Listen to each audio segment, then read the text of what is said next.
nous abordons le dernier volet, les conséquences politiques.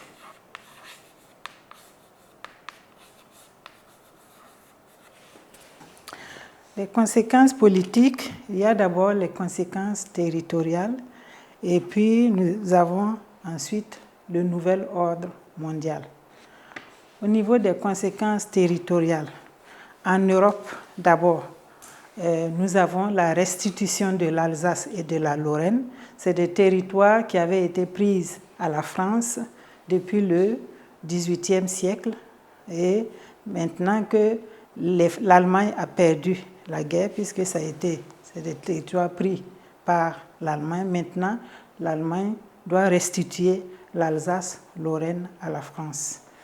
Ensuite, tous les territoires qui ont été conquis par l'Allemagne doivent être restitués. Donc, l'Allemagne revient à ses frontières de 1917. Nous avons également la division de l'Allemagne et de sa capitale Berlin en 4 zones d'occupation par les vainqueurs. Les vainqueurs de la guerre, c'est les États-Unis, l'URSS, la France, le Royaume-Uni qui ont formé le bloc des Alliés.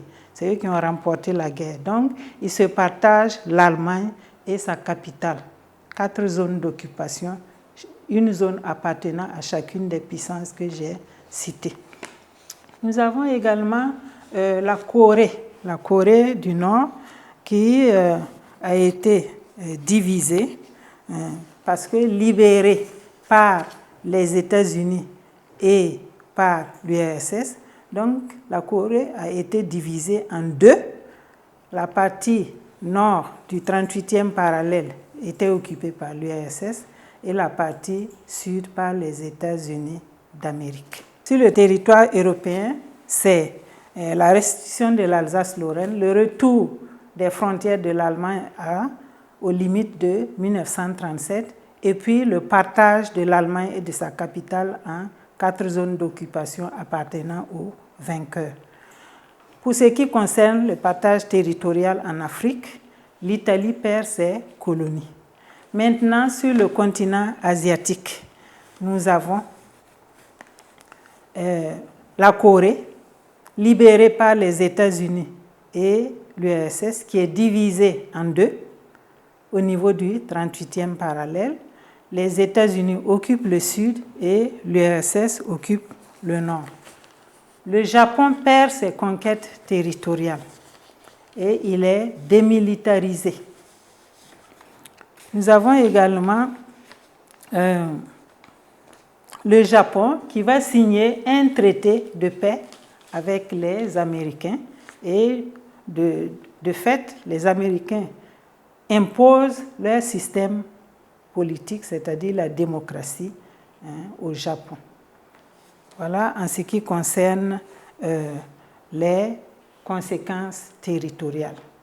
Donc ces conséquences s'exercent aussi bien en Europe, en Afrique et en Asie. Il y a aussi le nouvel ordre mondial.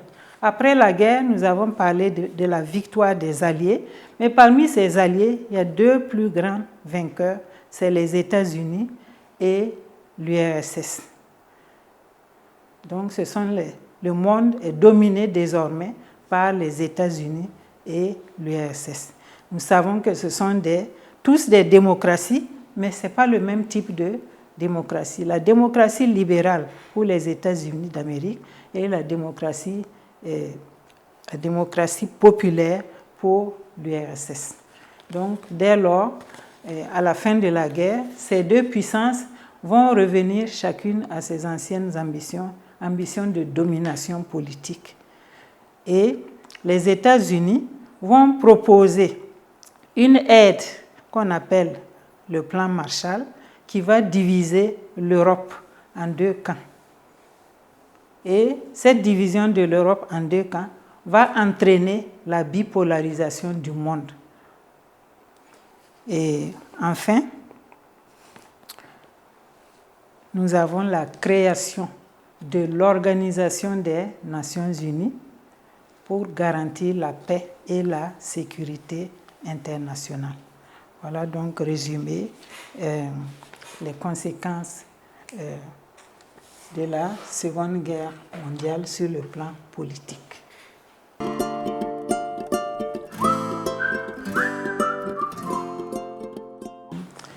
Et en résumé, les conséquences politiques de la Seconde Guerre mondiale portent sur des conséquences territoriales et l'avènement d'un nouvel ordre politique mondial.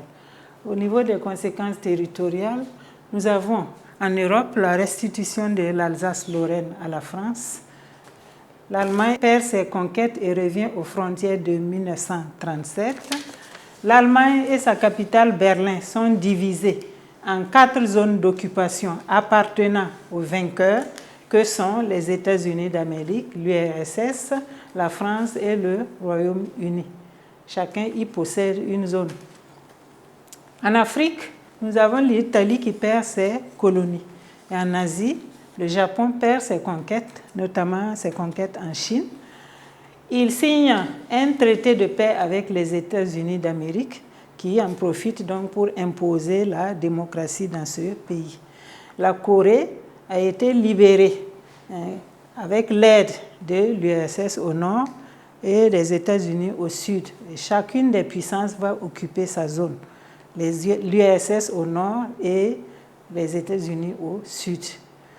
Au niveau du deuxième point, qui est l'avènement d'un nouvel ordre politique mondial, le monde est désormais dominé par 2 grandes puissances, les États-Unis d'Amérique, qui représentent la démocratie libérale, et l'URSS, qui représente la démocratie populaire.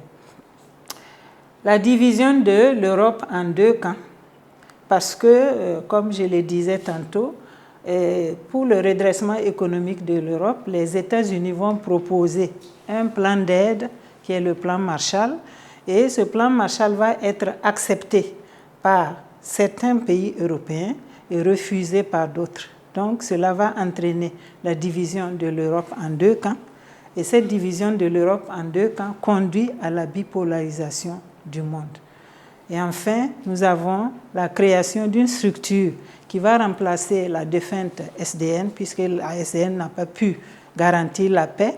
Depuis le cours de la guerre,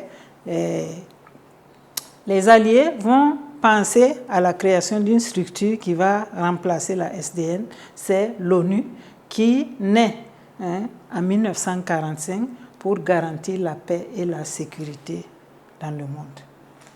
Nous acheminons vers la fin donc, de cette leçon d'histoire sur la Seconde Guerre mondiale et nous allons conclure. Donc nous allons conclure cette leçon sur la Seconde Guerre mondiale et ses conséquences. En conclusion, nous pouvons dire que ce sont les effets de la Première Guerre mondiale et la crise économique de 1929 qui vont faciliter l'avènement de régimes fascistes en Europe et que ces régimes fascistes, par leur expansionnisme, c'est-à-dire leurs agressions, vont conduire au déclenchement de la Seconde Guerre mondiale. Et cette guerre favorise l'avènement d'un nouvel ordre politique mondial dominé par les États-Unis d'Amérique et l'URSS.